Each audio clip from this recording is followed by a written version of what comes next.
What's poppin', y'all? Welcome to the very first episode of the Smart Takes Film Room. I am Smart Takes. This is the film room. And today we're going to do some Bucks Wolves. Haymaker teams going head to head last night. Bucks pulled it out at the end. If you watched the game like I watched the game, felt like the Wolves kind of gave it away during the third quarter. We're going to look at their half-court offense in that third quarter and see what we see. Let's pop to this first possession. It's going to be a simple Rudy pin down. And it's going to go back screen here. Straight into a Mike Conley Rudy empty side pick and roll here. Pretty big staple of the Wolves offense throughout the entire season. They've got a ton of great offense, ton of great looks here out of this. The issue with this possession is that the Bucks and Lopez in general are very notorious for being in a deep drop, especially on these empty side pick and rolls, and that's exactly what's happening. Mike Conley's got 2 feet outside the three-point line with the ball in his hands here. Lopez has his heels in the paint. I mean, that's about as deep a drop as you can get here. And because of that, when Mike throws this pocket pass to Rudy here, he kind of catches this ball in no man's land. He catches this ball here, and normally, especially with the way teams typically play this, he's catching this ball more here. And when he's in these situations where he's kind of in no man's land, he's going to have to make a move. He's going to have to put the ball on the deck a couple times. 9 times out of 10, it doesn't end too well, and that's exactly what happens on this possession. Little floater from like 14 feet. That's not his shot. Great defense. Next possession here, Jaden's going to lift above the break here and just attack Giannis on the closeout. One-on-one, gets across, gets a step. Lopez meets him at the rim. What I would have loved to see, and this will be a theme, there's a few plays in here that are like this. He needs, emphasis on needs, to be aggressive in these catch and shoot opportunities. Catch the ball here, square, and take this jumper. Especially with the way that Giannis is guarding you, the geometry of the court. Here's the free throw line. Giannis is below the free throw line here. Put the ball on the floor.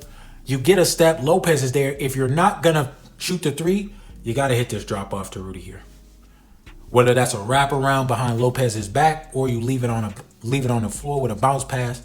If you're not going to take that three, you got to hit the drop off. Play it at full speed here. Attacks. Lopez gets it. And the Bucks end up getting 2 in transition. Giannis and the Bucks had transition opportunities all third quarter. Easy 2. This next possession here, double drag. Pretty typical of the Wolves to run this. Cats typically pops.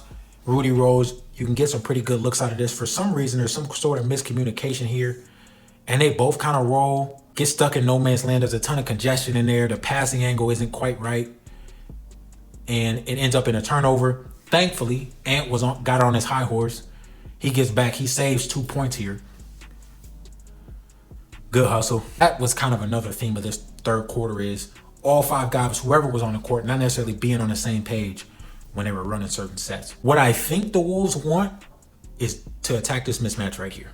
To get Cat the ball in the mid post against Crowder and force the defense to react. For some reason, Mike Conley doesn't like that. Typically, when he throws it to Rudy in the middle of the floor here, like he just did, he's going to come right off of here into a DHO, and Cat is going to come from his mid post spot in space. But when Conley goes to do the DHO, Rudy doesn't give it to him.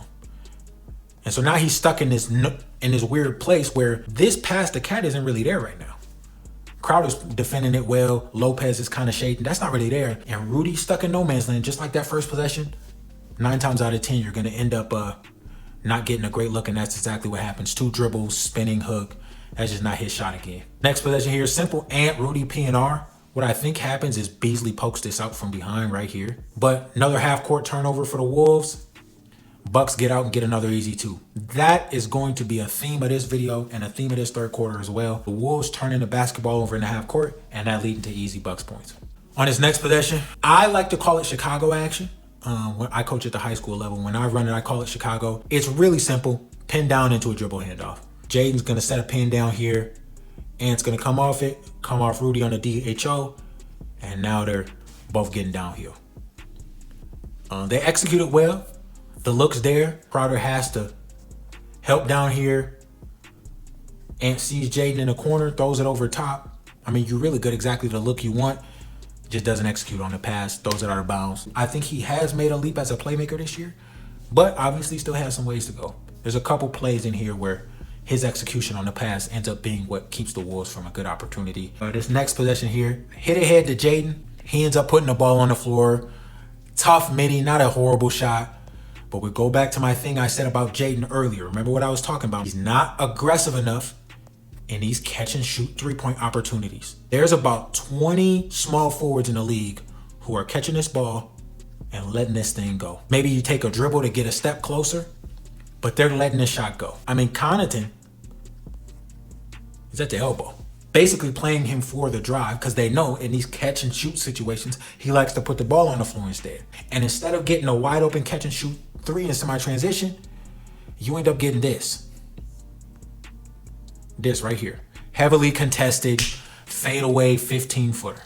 And it doesn't go in. I would love to see Jaden get more aggressive in these catch and shoot 3-point opportunities. Simple and ISO. This is open.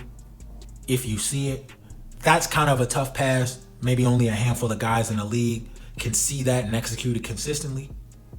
Gets in the ISO here one-on-one with Giannis. Bad pass turnover.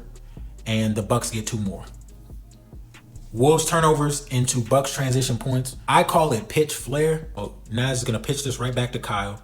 Kyle's going to take the ball and come off of here. And then Cat is going to set this flare for Naz.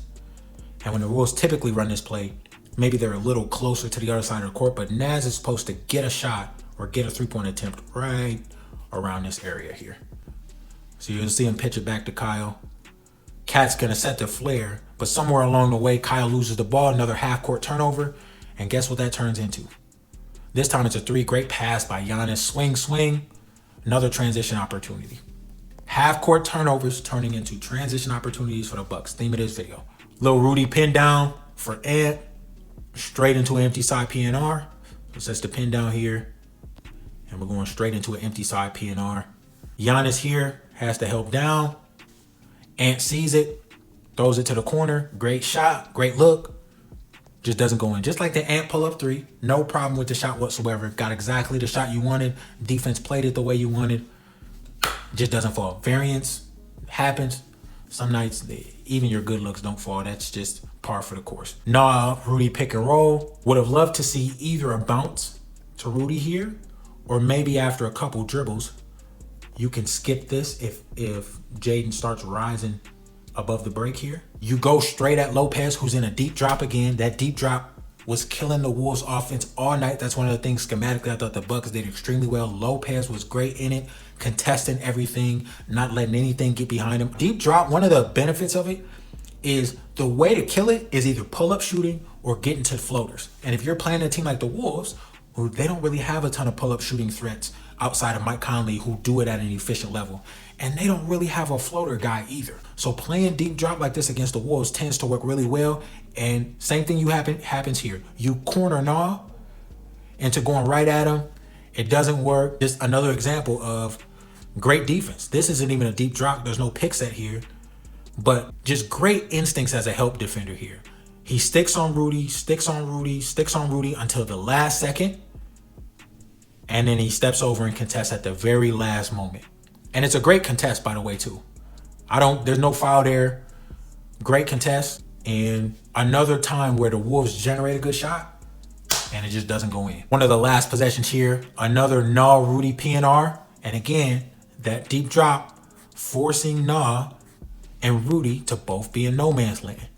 And because they're playing this deep drop, that means that this help side defender, who normally has to come over and tag Rudy, he doesn't have to sink so much because Lopez is keeping everything in front of it, right? It allows you to play 2-on-2. You have every defensive scheme, you got to give up something. The deep drop, you're giving up your pull-up shooting and you're giving up the floater range. And that's exactly what happens here. You force him into a tough floater. That's not really what Nah does. And you get another stop. 3 takeaways for the Wolves' half-court issues in this third quarter were generating great shots, but not executing. Other things were schematically some of the things the Bucks did. That deep drop, put the Wolves ball handlers in no man's land, put Rudy in no man's land a couple times. You end up getting the Wolves to shoot shots that they're not necessarily comfortable with. And the last thing is the Wolves just not taking care of the basketball. To me, the Wolves defense will translate to the postseason. I'll probably do another video on their elite defense. I think it's, in some ways, by some fans, underrated even. This half-court offense is gonna be an issue, especially when they can't seem to take care of the ball. That is it for me, Smart Takes. Thank you for attending episode 1 of the Smart Takes Film Room. We'll see you next time. Or maybe not. Let's hope we see you next time.